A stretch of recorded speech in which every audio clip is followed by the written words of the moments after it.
ఏంటండి ఎలా ఉన్నారు? బాగున్నారా? సో చూస్తున్నట్లయితే నా యొక్క పోర్ట్ఫోలియో -3277 రూపీస్ 09 పైసాస్ లాసెస్ లో రన్ అవుతుంది అనమాట. ఏం పర్వాలేదు, ఓకే, ఏం పర్వాలేదు. ఎందుకంటే స్టాక్స్ అన్ని కూడా నష్టాల్లోనే కొన్నాను. సో లాభం వచ్చే వరకు వెయిట్ చేయాలి, దానికి పేషెన్స్ కావాలన్నమాట. Okay okay.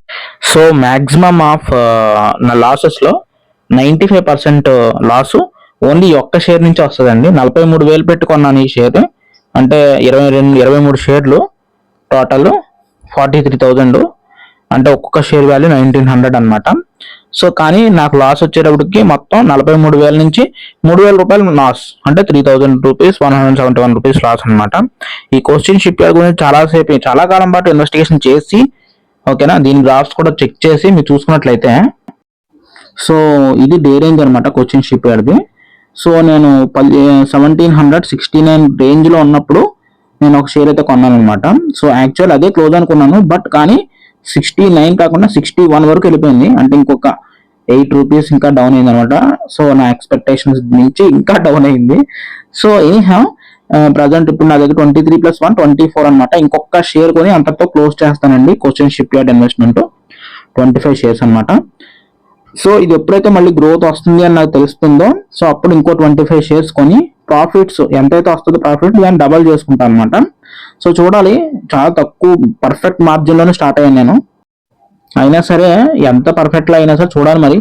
లెట్స్ సీ, ఈ వీక్ పుష్ అవుతుంది అనుకుంటున్నాను కోచిన్ షిప్ యార్డ్. ఇంకా నెక్స్ట్ విషయానికి వస్తే ఐడిఎఫ్సి ఫస్ట్ బ్యాంక్ అనమాట. సో ఈ ఐడిఎఫ్సి ఫస్ట్ బ్యాంకు అసలు యాక్చువల్లీ 2,000 రూపీస్ ప్రాఫిట్స్లో ఉండేది నాది.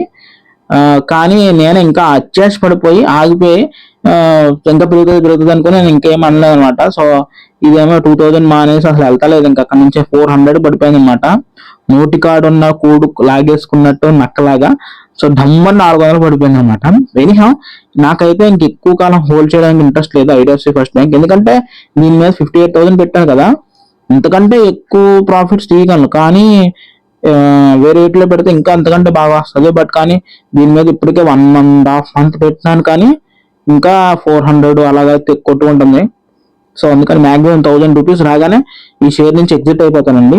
వేరే వీటిలో ఇన్వెస్ట్మెంట్ చేసుకుంటాం బెస్ట్ అని అనుకుంటున్నాను నాకు తెలిసి. ఇంకా నెక్స్ట్ షేర్ గురించి మాట్లాడుకుంటే, నెక్స్ట్ షేర్ ఎస్బీఐ అనమాట. ఎస్బీఐ అంటే స్టేట్ బ్యాంక్ ఆఫ్ ఇండియా అనమాట. సో దీని మీద కూడా నేను ఒక 22 షేర్స్ అయితే తీసుకున్నానండి. సో ఇది కూడా మైనస్ లో చూపిస్తుంది, బట్ ఆల్మోస్ట్ ఇంకొక ఈ వీకెండ్ కి మళ్ళీ పుష్ వచ్చేస్తుంది. చూసుకున్నట్లయితే ప్రజెంట్ కరెంట్ మార్కెట్ వాల్యూ ఎంత ఉంది? 782 రూపీస్, అంటే 4 రూపీస్ మాత్రం డిఫరెన్స్ వచ్చింది. 22 షేర్స్ కి 4 రూపాయలు డిఫరెన్స్ వచ్చింది. అందుకని ఆ నాలుగిట్లకి ఆల్మోస్ట్ 219 రూపాయలు మైనస్ లో చూపిస్తుంది. ఏం పర్వాలేదు. సో మాక్సిమం 17,000 రూపీస్ అయితే ఇన్వెస్ట్మెంట్ చేశాను. సో చూద్దాం, మాక్సిమం 1-2% నాకు రిటర్న్ వచ్చినా చాలు అండి.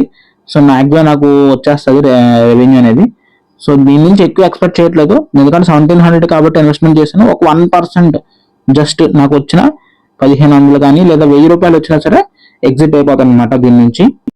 సో నెక్స్ట్ వచ్చేటప్పటికి ఎస్జేవిఎన్ షేర్స్ అనమాట. ఇది నా దగ్గర 115 షేర్స్ అయితే ఉన్నాయండి, అంటే 15,200 సంథింగ్ చిల్లర అనమాట. 243 రూపాయల చిల్లర పెట్టి 115 షేర్లు అయితే తీసుకున్నాను అనమాట. కరెంట్ వాల్యూ చూసుకున్నట్టయితే 132 రూపాయల యావరేజ్ రెవెన్యూ అయితే చూపిస్తుంది అనమాట, యావరేజ్ వాల్యూ 1 షేర్ కి. సో కానీ చూసుకున్నట్లయితే దీని కరెంట్ వాల్యూ 129 రూపాయలు చూపిస్తుంది, అంటే 115 రూపాయల్లో నుంచి సో గట్టిగా పడ్డది పీడ అనమాట. సో 3 రూపీస్ డిఫరెన్సేషన్ వచ్చింది అనమాట. సో ఆ 3 రూపీసే ఈ 329 రూపీస్ 24 రూపీస్ మైనస్ చూపిస్తుంది. ఎనీహౌ ఇది కూడా స్పీడ్ గానే కరెక్ట్ టైంలోనే మార్జిన్స్ లోనే ఎంటర్ అయ్యాను. సో మాక్సిమం ఇది కూడా ఈ 1 or 2 వీక్స్ లో 1 వీక్ లో మాక్సిమం ఇది కూడా రిటర్న్స్ ఇచ్చేస్తుంది. కాబట్టి ఏంటంటే ముందుకేస్తుంది అనమాట, ఇవ్వను వంగను అంటది. వంగబెట్టే కానీ ఆర్డర్ పెట్టాక ఇచ్చేద్ది అనమాట profits. It's okay, no problem. So guys ఇది నేను ఎడ్యుకేషన్ పర్పస్ నేను చెప్తున్నాను గైస్. ఇన్వెస్ట్మెంట్ అనేది మార్కెట్ రిస్క్ అనేది ఉంటుంది కంపల్సరీ, లాభ నష్టాల్లో అనేది కామన్ అనమాట. సో అది దృష్టిలో పెట్టుకొని మీ యొక్క ఒపీనియన్ కూడా దృష్టిలో పెట్టుకొని ఇన్వెస్ట్మెంట్ చేయండి. ఉంటాను మరి, బాయ్.